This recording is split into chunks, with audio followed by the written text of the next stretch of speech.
ആദ്യം വനിതാ മതിൽ വിജയിപ്പിച്ചും പിന്നെ പൊളിച്ചും പിന്നെ വൻ വിജയമാക്കിയും വെള്ളാപ്പള്ളി നടേശൻ നൈസായിട്ട് കാര്യങ്ങൾ നേടിയെടുക്കാൻ തുടങ്ങി.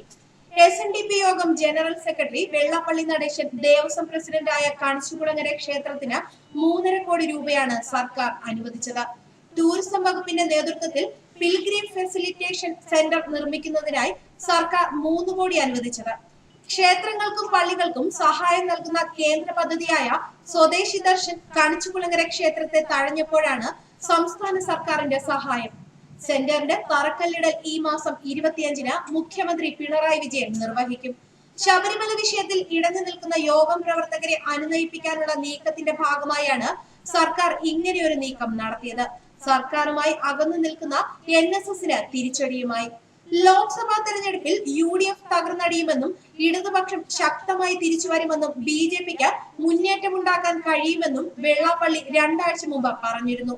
മാത്രമല്ല BDJS നേതാവും യോഗം വൈസ് പ്രസിഡന്റുമായ തുഷാർ വെള്ളാപ്പള്ളി തിരഞ്ഞെടുപ്പിൽ മത്സരിക്കേണ്ടെന്ന് വെള്ളാപ്പള്ളി പരസ്യമായി പ്രഖ്യാപിക്കുകയും ചെയ്തു.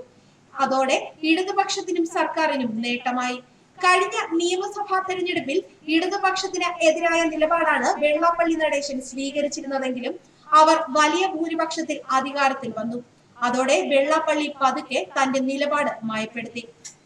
ചെങ്ങന്നൂർ ഉപതെരഞ്ഞെടുപ്പിൽ CPM-ലെ സജി ചെറിയാന് വോട്ട് ചെയ്യാൻ സമുദായ അംഗങ്ങളോട് വെള്ളാപ്പള്ളി പരസ്യമായി ആവശ്യപ്പെട്ടു. പിന്നീട് മുഖ്യമന്ത്രി പിണറായി വിജയനും സംസ്ഥാന സർക്കാരും പ്രതിസന്ധിയിലായപ്പോഴെല്ലാം വെള്ളാപ്പള്ളി പിന്തുണയുമായി എത്തി. ശബരിമല യുവതീ പ്രവേശനം സുപ്രീം കോടതി അനുവദിച്ചപ്പോൾ NSS നാമജപവുമായി തെരുവിലിറങ്ങി സർക്കാരിനും മുഖ്യമന്ത്രിക്കുമെതിരെ തിരിഞ്ഞു. കോടതി വിധിക്കെതിരെ കോടതിയെ സമീപിക്കുകയാണ് വേണ്ടതെന്നും അല്ലാതെ സർക്കാരിനെതിരെ തെരുവിലിറങ്ങുകയല്ല വേണ്ടതെന്ന് വെള്ളാപ്പള്ളി ആഞ്ഞടിച്ചു.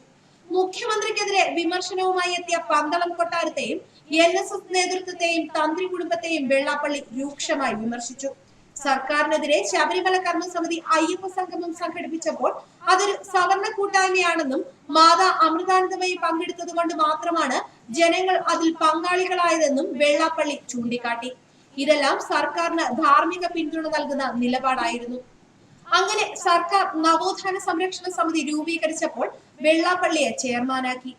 വനിതാ മതിലിന്റെ സംഘാടക സമിതി ചെയർമാനുമാക്കി. പിണറായി വിജയനൊപ്പം വെള്ളാപ്പള്ളി നടേശനും ജില്ലയിലെ CPM മന്ത്രിമാരായ G സുധാകരനും തോമസ് ഐസക്കും തറക്കല്ലിടൽ ചടങ്ങിന് കണിച്ചുകുളങ്ങര ക്ഷേത്രത്തിലെത്തും.